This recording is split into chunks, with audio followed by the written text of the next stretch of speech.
Assalamualaikum warahmatullahi wabarakatuh. Halo semuanya, jumpa lagi dengan saya Chow Sing Sing, kurator dari podcast Horror Night Story. Halo, apa kabar semuanya? Semoga kalian semua baik-baik saja ya. Dan seperti biasanya pada siang hari ini saya kembali dan akan membawakan sebuah kisah mistis untuk kalian semua. Kisah mistis kali ini saya datangkan dari treat horornya Mas Dewa Biru yang menceritakan tentang rumah bekas pembantaian. Oke, daripada kita berlama-lama, mari kita simak ceritanya. Cerita ini berawal pada tahun 2013 silam. Tepatnya di salah satu komplek yang ada di daerah Jakarta Barat. Mulanya ada satu keluarga yang terdiri dari bapak, ibu, dan dua anaknya yang sudah beranjak dewasa. Satu perempuan dan satu laki-laki. Dibantai dalam satu malam oleh segerombolan orang yang menerobos masuk ke dalam rumahnya. Mereka semua pertama kali ditemukan dalam keadaan tewas oleh ART yang baru datang pagi hari untuk bekerja.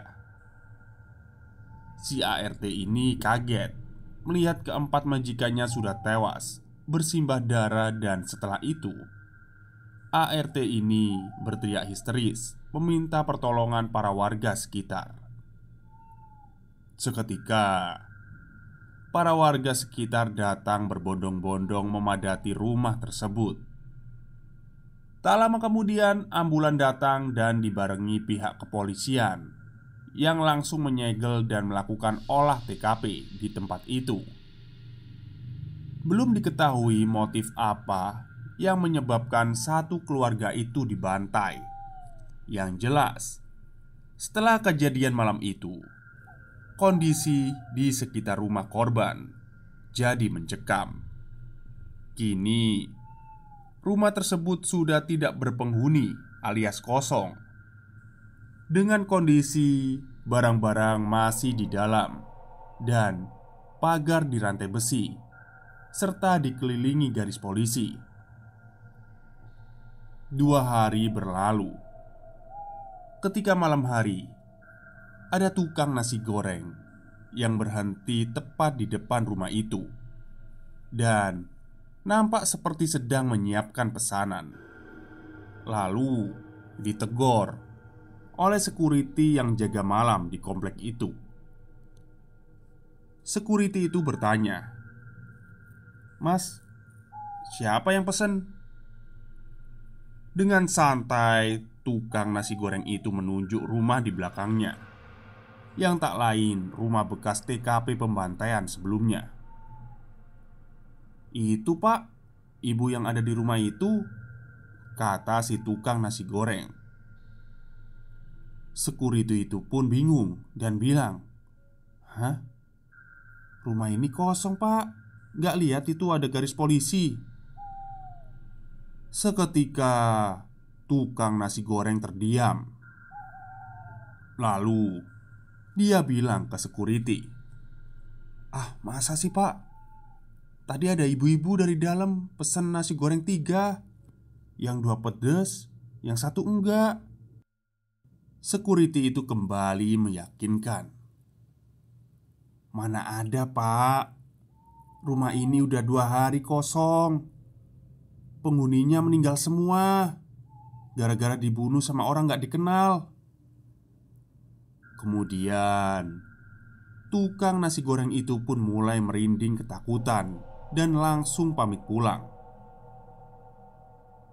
Tak hanya sampai di situ, malam-malam selanjutnya, para warga yang tinggal berdekatan dengan rumah itu juga kerap kali mengalami gangguan, seperti mendengar suara-suara. Juga beberapa ada yang melihat sesosok pria yang terlihat sedang beraktivitas di dalam rumah itu. Beberapa hari berlalu, Usai adzan Isya, saya dan teman saya tak sengaja melewati rumah itu, lalu berhenti di warung yang letaknya tak jauh dari rumah itu. Saya membeli minuman dingin dan teman saya membeli rokok di warung itu. Ketika kami hendak membayar belanjaan kami, si penjaga warung bertanya, "Tadi kesini lewat bawah nggak?"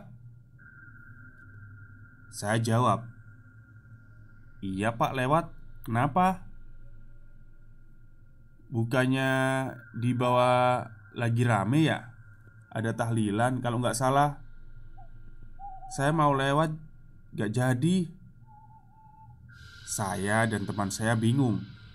"Tahlilan pak? Perasaan nggak ada apa-apa deh.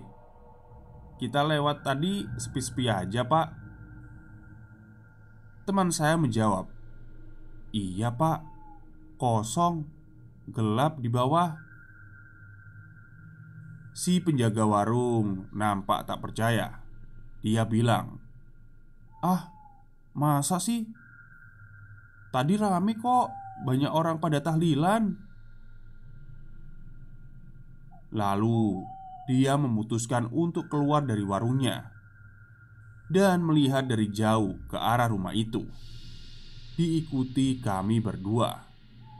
Oh, mungkin rumahnya ini kayak berbukit gitu ya. Jadi kayak, kan posisi warungnya ini ada di atas. Jadi si rumah apa?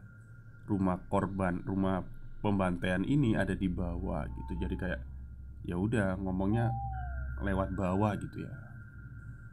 Oke, kita lanjut. Tadi sampai mana?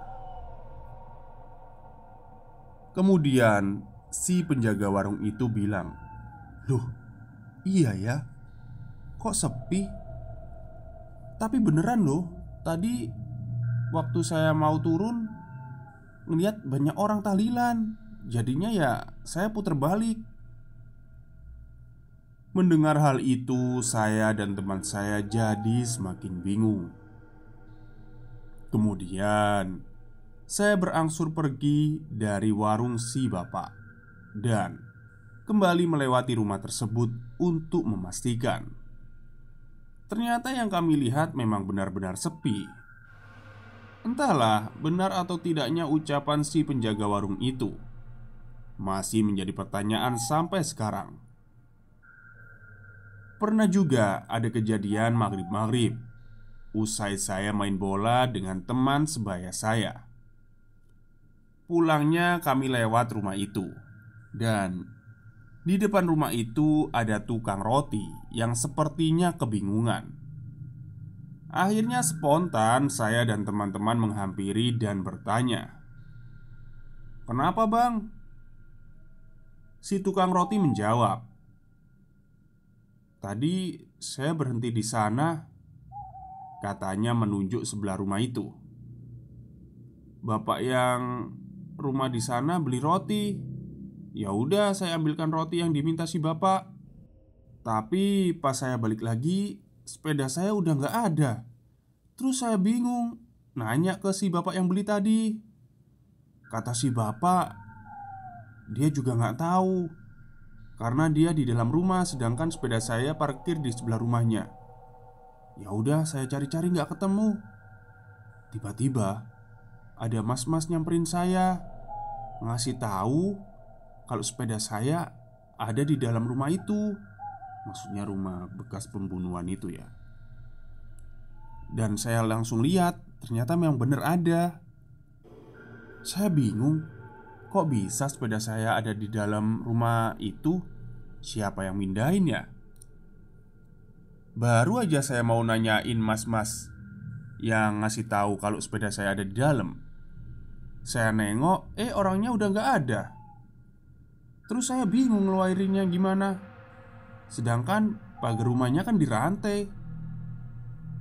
Karena kasihan, akhirnya kita rame-rame bantuin tukang roti itu ngeluarin sepedanya. Setelah itu, di perjalanan pulang, kami semua bertanya-tanya siapa yang mindahin sepeda tukang roti itu. Sekalipun orang iseng, kayaknya nggak mungkin deh bisa masukin tuh sepeda ke rumah itu. Yang jelas-jelas pagernya dirantai. Setelah kejadian itu, ada rumor yang beredar bahwa setiap jam 1 malam terdengar suara mobil yang hendak masuk ke rumah itu. Terdengar juga suara pagar tersebut dibuka. Namun ketika dilihat ternyata tidak ada apa-apa alias kosong. Waktu itu juga pernah ada 2 orang yang tidak bertanggung jawab mencoba masuk ke dalam rumah itu dan berniat ingin mengambil barang-barang yang ada di sana. Belum sempat masuk terlalu jauh, 1 orang dari mereka sudah loncat keluar pagar dan berlari seperti orang ketakutan. Yang satunya lagi mencoba membawa patung keramik berbentuk anak kecil yang ada di dekat garasi. Lalu setelah itu dia menyusul temannya keluar. Namun tidak seperti temannya. Ia keluar dengan santainya lalu pergi meninggalkan rumah itu. 3 hari kemudian, 1 dari 2 orang yang tidak bertanggung jawab itu datang kembali ke rumah itu. Ia kembali mengembalikan patung yang diambil dari rumah itu. Ia mengajak security yang biasa jaga malam di komplek itu untuk menemaninya. Dia bercerita bahwa temannya membawa pulang patung itu ke rumah dan berniat untuk menjualnya. Namun, ketika malam hari, patung ini bergerak sendiri dan berbicara, "Pulangkan saya." Awalnya mereka mengira bahwa mereka halusinasi. Tapi ternyata kejadian yang berulang di malam berikutnya. Maksudnya itu patungnya itu ngomong kayak gitu itu berulang-ulang ya. Dan usai kejadian itu, temannya yang mengambil patung ini juga mengalami sakit yang tidak wajar. Ketakutan berlebihan dan kadang-kadang teriak-teriak sesekali muntah darah. Dari situ dia berniat untuk mengembalikan patung itu. Dia juga bercerita kalau dia tidak tahu kalau temannya membawa pulang patung ini karena menurut pengakuannya ia sudah keluar terlebih dahulu dari rumah ini karena ketakutan setelah melihat sosok perempuan yang berjalan menembus tembok di dalam rumah itu. Makin kesini, makin banyak isu yang beredar tentang rumah itu. Yang paling ramai diperbincangkan adalah tentang bunyi lantunan alat musik piano yang rutin terdengar setiap malam Jumat dari rumah itu. Dan hal itu membuat saya dan teman-teman saya penasaran ya.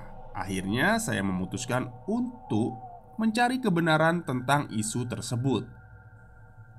Rencananya malam Jumat nanti saya dan beberapa teman ingin nongkrong di dekat rumah itu dengan tujuan ingin tahu langsung mengenai suara dari piano itu. Singkat cerita, malam Jumat pun tiba. Saya dan keempat teman saya duduk di turunan dekat rumah itu. Kurang lebih saat itu pukul 10 malam lah ya. Yang kami lakukan tak lain hanya selayaknya anak remaja nongkrong dengan teman-temannya. Ngobrol, bercanda, dan tertawa. Setengah jam berlalu, tidak ada apa-apa. Suasana sekitar sudah sangat hening. Lalu teman saya bilang kalau dia ingin ke warung untuk membeli minuman dan cemilan agar suasana menjadi lebih nyaman. Tak lama kemudian datanglah kedua teman saya lainnya. Ternyata mereka menyusul ketika dikabari oleh salah satu teman saya. Kedua teman saya ini datang membawa gitar dan barulah suasana yang tadinya agak hening menjadi ramai kembali karena genjrengan gitar dan nyanyian dari kami. Sampai tak terasa waktu sudah menunjukkan pukul 1 malam. Namun kami tidak mendapatkan keanehan ataupun gangguan apapun. Ya, akhirnya kami memutuskan untuk pulang. Mengingat sudah larut malam dan tak enak juga karena kehadiran kami mengganggu warga lain yang sedang beristirahat. Baru saja kami bubar, tiba-tiba samar terdengar suara piano yang entah dari mana asalnya. 3 orang teman saya langsung lari ketakutan, menyisakan saya berempat. Kami mendekati sumber suara itu, dan ternyata benar saja, suara piano itu terdengar dari dalam rumah itu. Awalnya kami hanya diam, namun tanpa sadar bulu kuduk saya sudah mulai merinding. Tiba-tiba, satu teman saya memberi kode dengan mata untuk melihat ke arah balkon rumah itu. Alangkah terkejutnya kami ketika melihat ada seorang wanita yang duduk di sana dan mengayun-ngayunkan kakinya. Tanpa sepatah kata pun, kami langsung lari berhamburan. Saya pribadi jadi kapok untuk cari tahu hal-hal mistis mengenai rumah itu, karena sudah terbukti kebenarannya bahwa rumah tersebut memang benar-benar menyeramkan. Cerita lainnya datang dari tukang taksi yang datang ke pos security komplek tersebut. Dia bertanya ke security, "Maaf pak, apa bapak kenal dengan perempuan yang kayak gini?" Si tukang saksi ini menyebutkan ciri-cirinya ya. "Yang rumahnya ada di dekat turunan sebelah sana pak." Security ini pun menjawab, "Iya saya kenal, ada apa ya pak?" "Iya, dia penumpang saya pak, naik dari depan TPU Tanah Kusir. Terus sampai depan rumahnya bilang saya disuruh nunggu. Dia mau ngambil uang dulu di dalam," sambung si tukang taksi. Security ini pun keheranan. "Maaf mas, tapi rumah yang mas maksud itu udah lama kosong loh. Dan perempuan yang mas maksud tadi udah meninggal. Lama sih."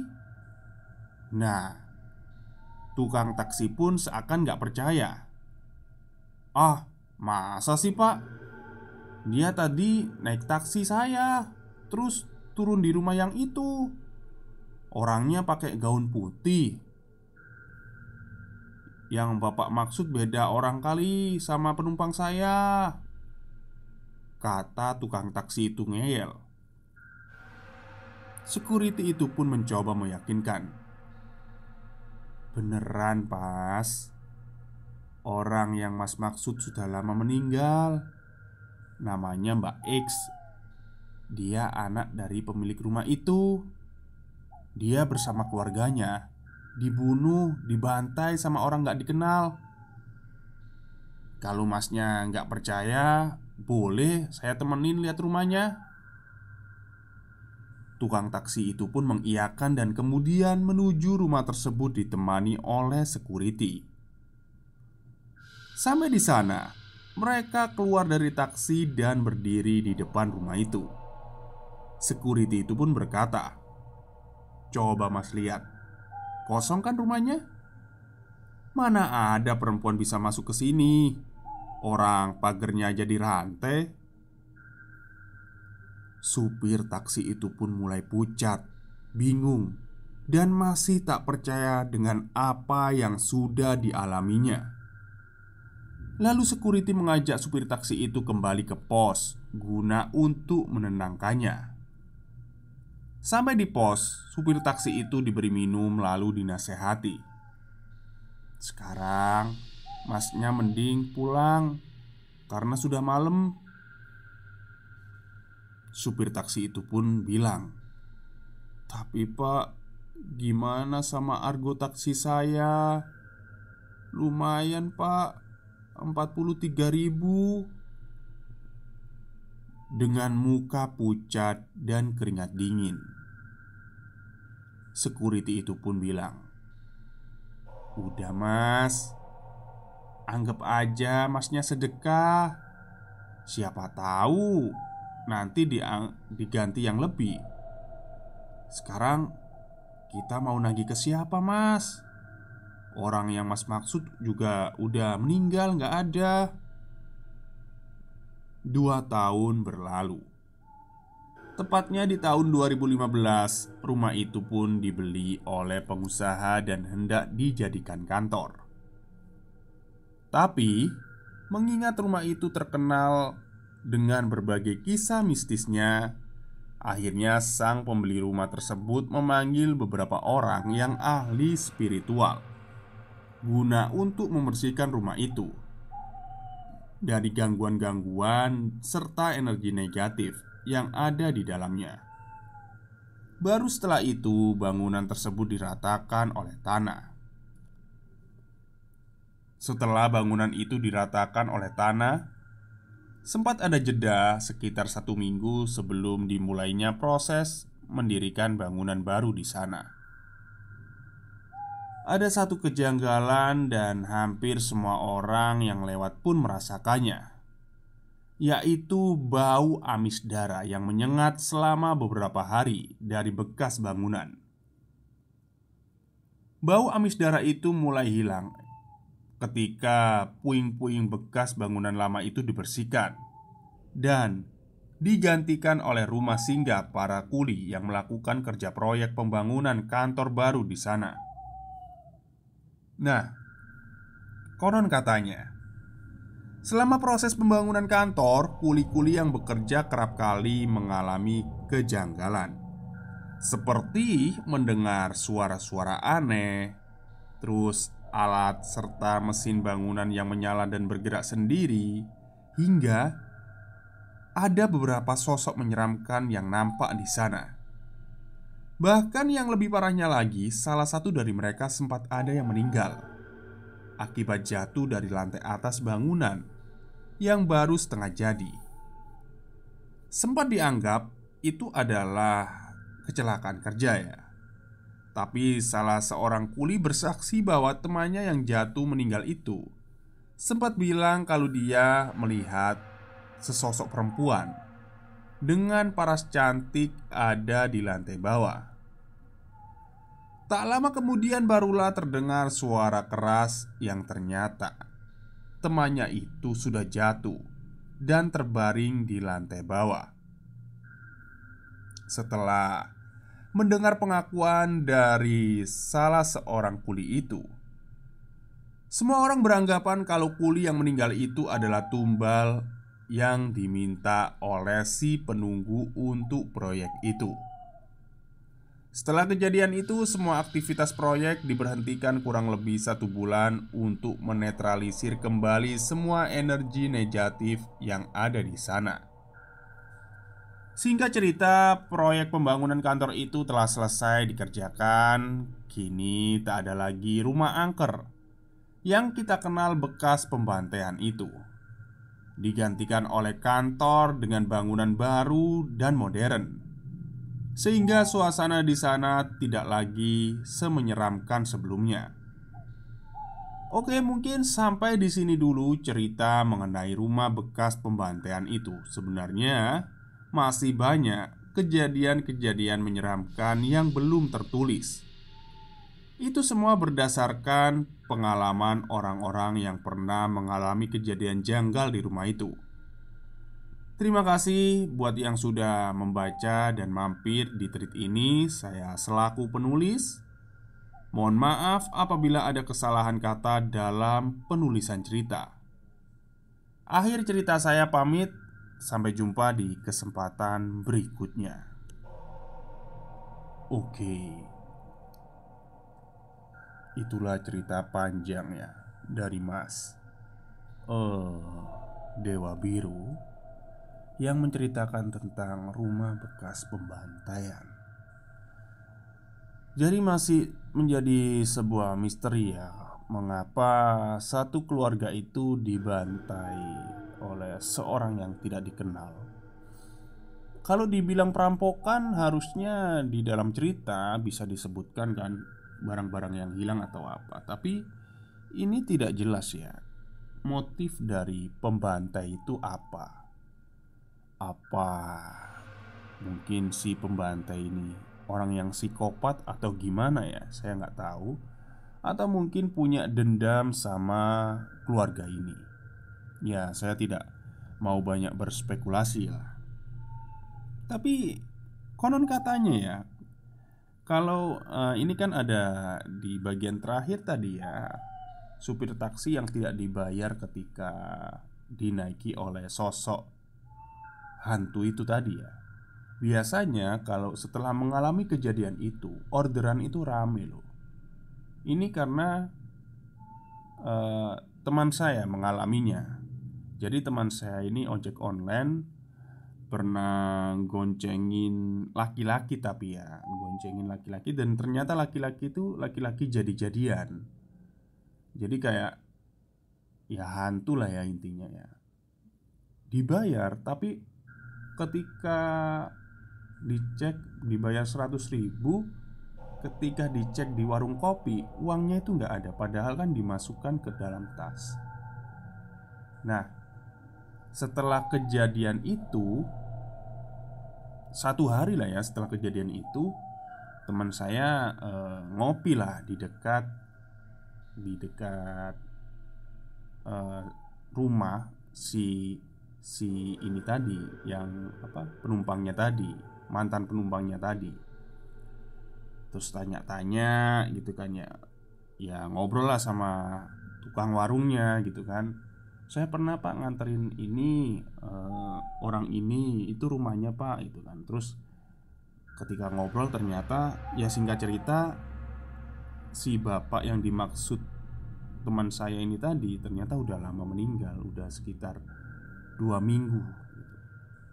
Tapi beneran setelah kejadian ya, ya kaget lah ya teman saya.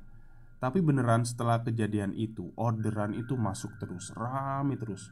Bahkan satu hari yang biasanya dia cuma dapat 200-300, itu bisa dapat hampir 1 juta. Wow. Ya semoga tukang taksi tadi mengalami hal yang sama seperti teman saya ya. Baik, mungkin itu saja cerita untuk siang hari ini. Kurang lebihnya saya mohon maaf. Wassalamualaikum warahmatullahi wabarakatuh.